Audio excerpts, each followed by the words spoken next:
நெஞ்சில் நிறைந்திருக்கும் உறவுகள் அனைவருக்கும் தீபாவளி நல்வாழ்த்துக்கள். வரமாப் தொடங்கி ஓராண்டை நிறைவுற்று அடுத்த ஆண்டில் காலடி எடுத்து வைக்கிறது.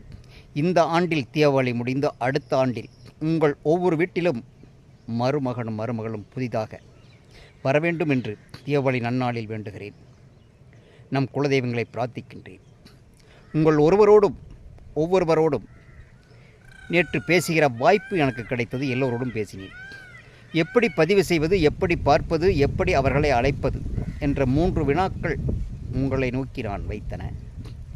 3க்கும் பதிவிடத் தெரிகிறது, பார்க்க தெரிகிறது, நம்மளை யார் பார்த்தார்கள் என்று அறிய முடிகிறது. ஆனால் இந்த 3ஐயுமே உங்களால் செயல்படுத்த முடியவில்லை என்ற வருத்தமான செய்தியை உங்களோடு பகிர்ந்து கொள்வதில் பெருமை கொள்ளவில்லை, சிறுமை கொள்கின்றேன்.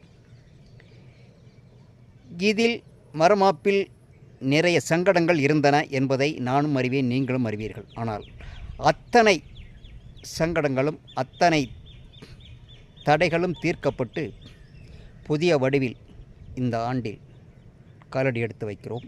உங்களுக்கு ஏற்படுகிற சந்தேகங்களை எல்லாம் என்னோடு எப்போது வேண்டுமென்றாலும் பதிவிடலாம், பேசலாம், வாட்ஸ்அப் வழியாக செய்திகளை அனுப்பலாம். உறவுகளே, பதிவிடுவது எளிது, பார்ப்பது எளிது. உங்களை ரீசன்ட் வியூஸ் யார் பார்த்தார்கள் என்பதை தெரிந்து அவர்களை அழைப்பது எளிது.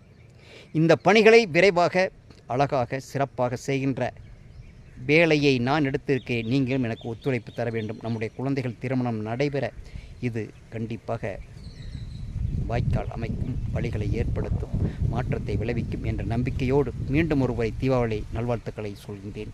உங்கள் ஏற்படுகிற சந்தேகங்களை எனக்கு எப்போது வேண்டுமென்றாலும் என் அலுவலகத்தில் என்னை நீங்கள் சந்திக்கலாம். உங்களுக்கான தீர்வை, உங்களுக்கான தேவைகளை கலந்து பேசி ஒரு நல்ல முடிவுக்கு வருவோம், தேடுவோம். தேடினால் கிடைக்காமல் போகாது, எண்ணினால் அது நடக்காமல் நிகழாது. எதை எண்ணுகிறோமோ அதுவாக மாறுகிறோம் என்று ஜேம்ஸ் ஆலன் சொல்லியிருக்கிறார். உறவுகளே, நல்ல எண்ணங்களை விதைப்போம், நல்லெண்ணம் மலரும் என்ற தீபாவளி நல்வாழ்த்துக்களை மீண்டும் ஒருமுறை கூறி விடைபெறுகிறேன். நன்றி உறவுகளே.